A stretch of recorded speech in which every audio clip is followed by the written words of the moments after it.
آمنت باللہ صدق اللہ مولانا العظیم۔ اللہ رب العزت قرآن پاک میں ارشاد فرماتے ہیں، یا ایھا الناس، اے دنیا کے انسانوں۔ اب یا ایھا الناس میں ساری دنیا کے سارے انسان آ جاتے ہیں، مسلمان اور غیر مسلم، نیک اور بد، ساری دنیا کے جس کونے میں جہاں کہیں انسان بس رہے ہیں وہ سارے اس میں شامل ہیں۔ یا ایھا الناس، اے انسانوں، انتم الفقراء الی اللہ۔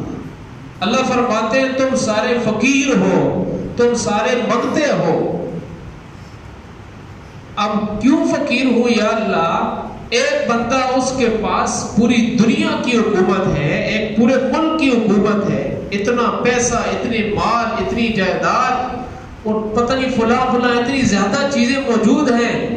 اللہ فرماتے ہیں انتم، یہ لفظ سے انتم کہہ رہا ہے ساری دنیا کے امیر غریب سارے اس میں شامل ہیں، تم کیسے فقیر ہو؟ اللہ فرماتے الی اللہ، اللہ کے مقابلے میں تم سارے فقیر ہو۔ خدا بنانے والا ہے، تم بننے والے ہو۔ وہ خدا جو تم کو مالدار بناتا ہے، وہ خدا جو تم کو فقیر بناتا ہے۔ جب انسان خدا کے مقابلے میں آ جاتا ہے تو پھر انسان بالکل پہاڑیوں کی چوٹیوں کے بلندیوں میں ساتھ لگا ہوا، آسمانوں تک لگا ہوا، پھر انسان ایسے نیچے گرتا ہے کہ چیونٹی سے بھی نیچے چلا جاتا ہے۔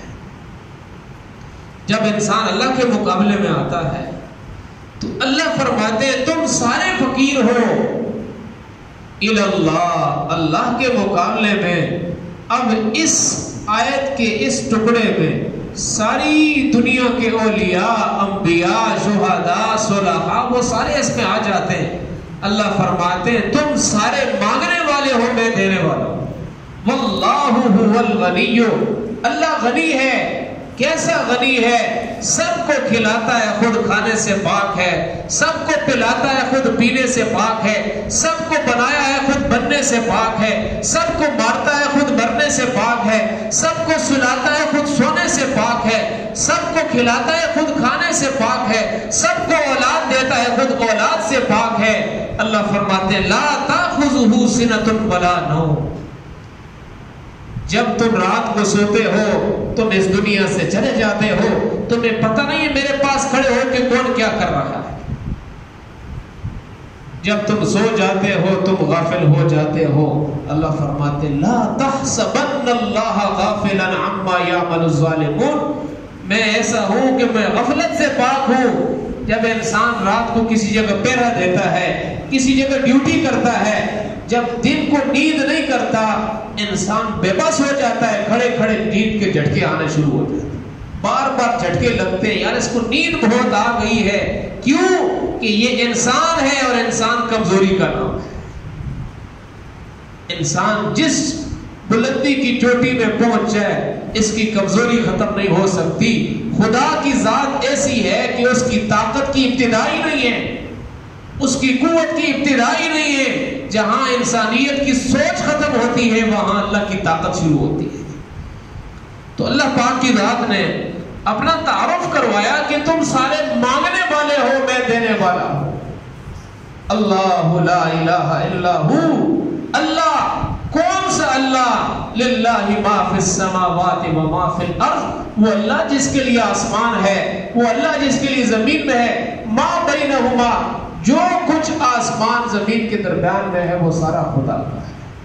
اللہ خالق کل شیء وہو علی کل شیء وکیل، اللہ فرماتے ہیں ہر شے کو بنایا ہے اور ہر شے کو اپنے ہاتھ میں رکھا ہوا ہے۔ لہو مقالید السماوات والارض، اللہ فرماتے ہیں ساری دنیا کے خزانوں کی چابیاں میرے پاس ہیں۔ اللہ کون سی چابیاں؟ اللہ فرماتے ہیں للہ خزائن السماوات والارض، چاہے زمین کی تہ میں دبا ہوا خزانہ ہے یا جنگلات میں چھپا ہوا، پہاڑوں میں چھپا ہوا، یا جہاں کہیں آسمانوں میں رکھا ہوا ہے، سارے خزانوں کی چابیاں میرے پاس ہے، اگر تمہیں لینا چاہتے ہو تو آؤ میرے پاس آ جاؤ۔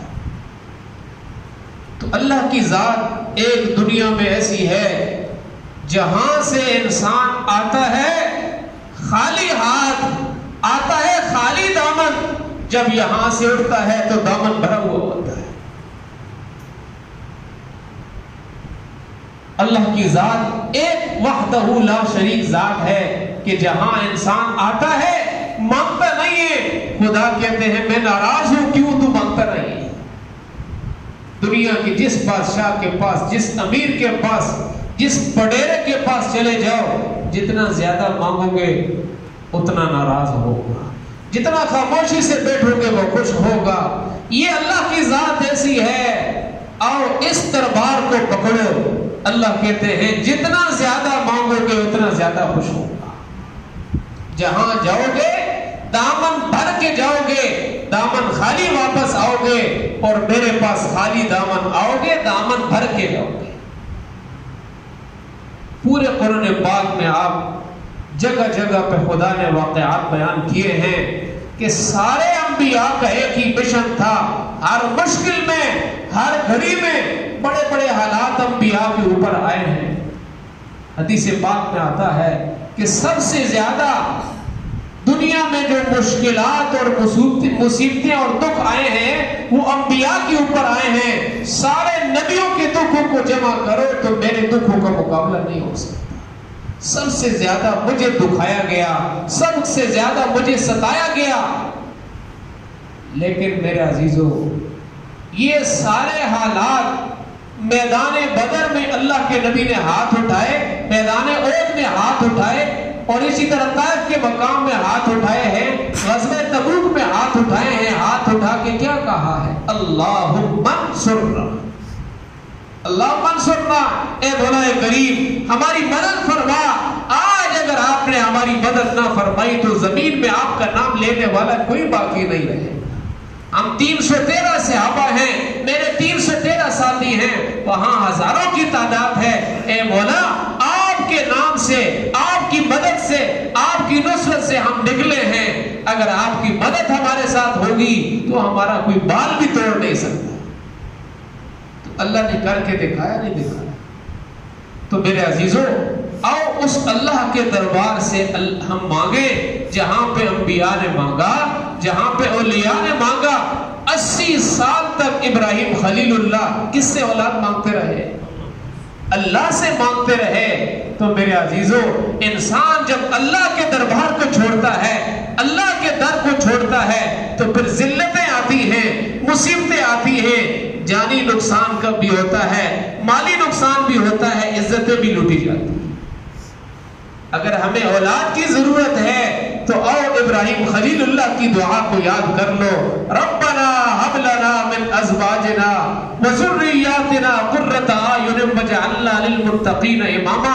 اگر ہمیں دشمن کے مقابلے میں کھڑا ہونا ہے آؤ طالوت کی دعا کو لے لو، ربنا افرغ علینا صبرا وثبت اقدامنا وانصرنا علی القوم الکافرین۔ اگر جھگڑوں سے بچنا چاہتے ہیں آؤ ابراہیم خلیل اللہ کی دعا کو، ربنا اغفر لنا ولاخواننا الذین سبقونا بالایمان لا تجعل فی قلوبنا غلا للذین آمنوا ربنا انک رؤوف رحیم۔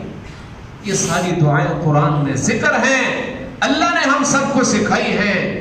یا رب فاطر السماوات والارض انت ولینا فی الدنیا والآخرہ توفنا مسلما والحقنا بالصالحین۔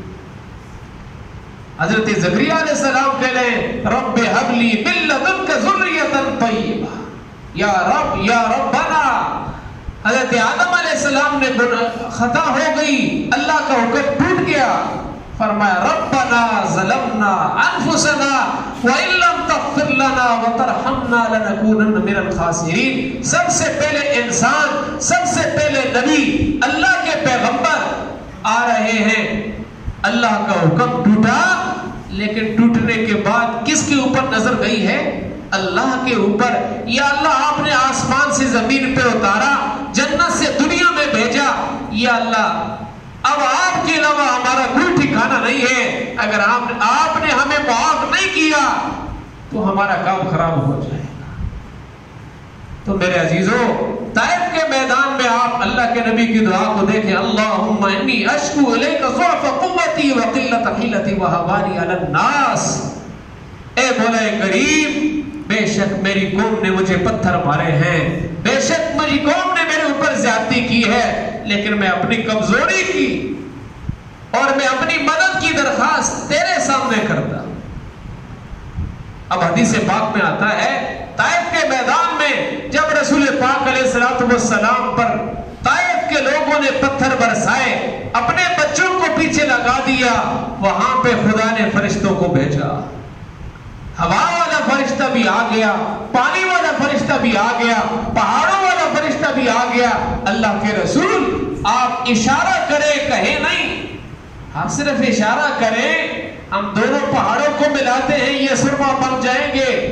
اللہ کے رسول، آپ حکم دیں، میں آندھی لاتا ہوں، اس آندھی، یہ آندھی ان کو بالکل تنکوں کی طرح اڑا کے لے جائے گی. اللہ کے رسول، آپ اشارہ تو کریں، میں پانی بھیجتا ہوں، یہ سارے ڈوب کے غرق ہو جائیں، پانی ان کو بہا کے لے جائے گا. لیکن میرے اور آپ کے نبی نے ہاتھ اٹھائے، نظر کو جمایا، اللہم انی اشکو الیک ضعف قوتی وقلت حیلتی وہوانی علی الناس. اس کے بعد صحابہ کے دور میں آ جاؤ، حضرت ابو بکر کا دور آیا، عمر فاروق کا دور آیا، اسی طریقے سے حضرت عثمان، علی، عشرہ مبشرہ کا دور آیا، اہل بیت کا دور آیا، امام الاولیاء کا دور آیا. سارے اولیاء، انبیاء، صحابہ کرام نے اپنی تمام مشکلات میں ہاتھ اٹھائے ہیں اللہ کے ساتھ. اگر ہم پہ بھی کوئی مشکل گھڑی آ جائے، یا غیاث المستغیثین، یا غیاث المستغیثین اغثنا. کتابوں میں لکھا ہے، حضرت عمر کے دور میں ایک بندہ تھا، وہ بہت غریب تھا. جیسے بیل گاڑی کا کام یہ لوگ کرتے ہیں، کھیتوں میں ایک جگہ سے سامان لاد کے دوسری جگہ لے کے جا. اب وہاں اس بندے کا ایک خچر، ایک ریڑا تھا. وہاں مدینے کے لوگ دور دور سے سفر کر کے سامان خرید کے لاتے تھے. اب وہ بندہ ایک جگہ سے دوسری جگہ سامان لے دیتا. ایک دن ایک بندہ آیا، میرا یہ سامان ہے، یہ لا دو، فلاں مقام تک پہنچا دو، اتنے پیسے دے. اس نے کہا ٹھیک ہے. اب وہ بندہ دوسرے بندے کے ساتھ سواری میں چلا گیا. چلتے چلتے راستے میں دو راستے آتے تھے، ایک جنگل کی طرف جاتا تھا، ایک شہر کی طرف. اس نے کہا یہ راستہ بہت مختصر ہے، بہت صاف ہے، ادھر سے جاتے ہیں. اس نے کہا میں کبھی ادھر گیا نہیں ہوں.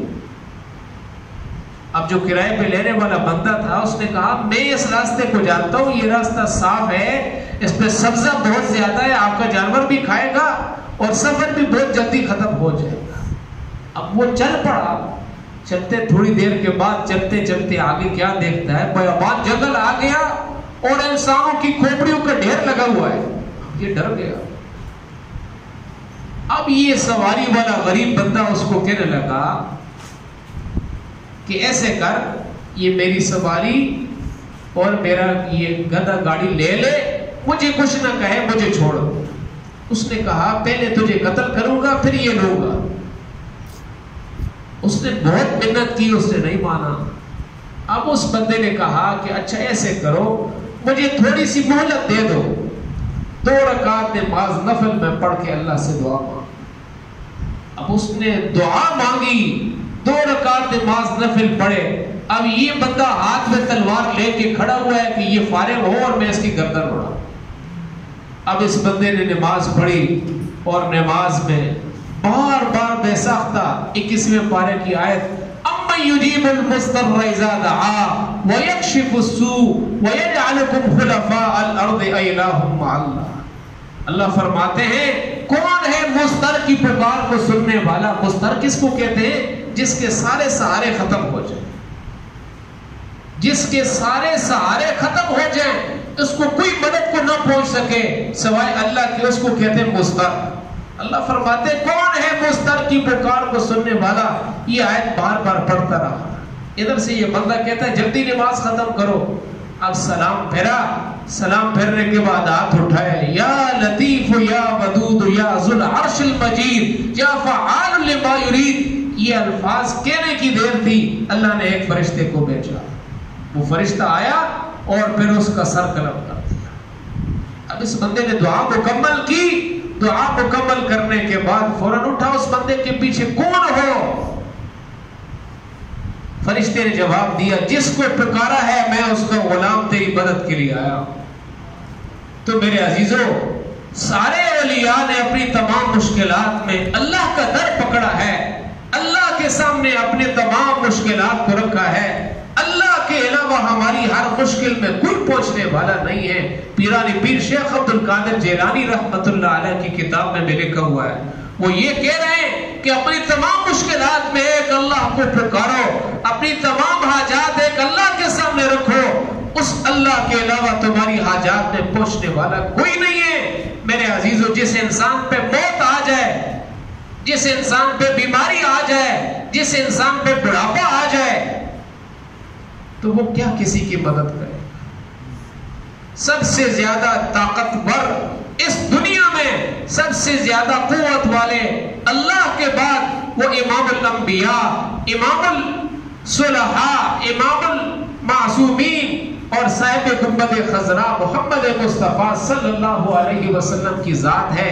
جب اللہ کے پیارے نبی, اللہ کے پیارے پیغمبر نے بھی, بخاری شریف کی روایت ہے, اپنی ہر مشکل میں, اپنی ہر گھڑی میں انہوں نے اللہ کے در کو کھٹکھٹایا ہے, اللہ کے در سے مانگا ہے. تو میرے عزیزو, آپ پہ جو مشکل آ جائے, جو گھڑی آ جائے, اللہ کے علاوہ کسی کا نام نہ لو. یہ قرآن کا درس ہے, یہ حدیث کا درس ہے, نبی کی زندگی کا درس یہی ہے کہ ہر موڑ میں اللہ سے مشکل وقت میں پکارو, اے مولا کریم آپ کے علاوہ ہماری اس مشکل کو دور کرنے والا کوئی نہیں ہے. یہ مشکل کشا اگر ہم کسی اور کو بنائیں گے تو پھر خطرہ اس بات کا ہے کہیں ہماری نیکیاں ضائع نہ ہو. اگر ہم چاہتے ہیں اللہ کے نبی کی شفاعت ہم کو نصیب ہو, اللہ کے نبی کے ساتھ جنت کا داخلہ نصیب ہو, تو آؤ اس کلمے کو پکا کر لو, لا الہ الا اللہ محمد الرسول اللہ. عبادت کے لائق اللہ کے علاوہ کوئی نہیں, اور رسالت امام الانبیاء کے علاوہ اب کسی کی نہیں رہی ہے. اب اگر نبوت ہے, رسالت ہے, تو وہ کس کی ہے؟ ہمارے پیارے نبی کی ہے. حکم وہاں سے آئے گا, سنت یہاں سے آئے گی, تو پھر ہمارا کام بن جائے گا. تو اسی لیے اپنی زندگی کے تمام معاملات میں اللہ کے نبی کی زندگی کو دیکھو, وہاں پر خوشیاں بھی آئی تھی, وہاں پہ غم بھی آئے تھے. ترمذی شریف کی روایت ہے, حدیث پاک میں آتا ہے, رسول پاک علیہ السلام اللہ سے دعا کر رہے ہیں, اے مولا کریم ایک دن مجھے کھانا کھلا تاکہ میں تیرا شکر ادا کروں. یا اللہ تو نے مجھے پیٹ بھر کے کھانا کھلایا. یا اللہ دوسرے دن مجھے بھوکا رکھ تاکہ میں ہاتھ اٹھا کے تجھ سے آہوزاریاں کروں, تجھ سے مانگوں اور تجھ سے جی لگاؤں. یہ حدیث میں موجود ہے. اسی لیے نبی پاک علیہ السلام نے ہر مشکل میں, غزوہ تبوک, تمام غزوات میں, تمام مشکلات میں اللہ کے در کو پکڑا ہے. تو ہم بھی اگر اولاد کی ضرورت ہے, اگر مال کی ضرورت ہے, اگر ہمیں کسی اور دنیا کی یا دین کی ضرورت ہے, آؤ اللہ کے در کو پکڑیں. اللہ ایسے ہیں کہ اللہ کے پاس چیزیں نہیں ہیں, اللہ کے پاس چیزوں کے خزانے ہیں.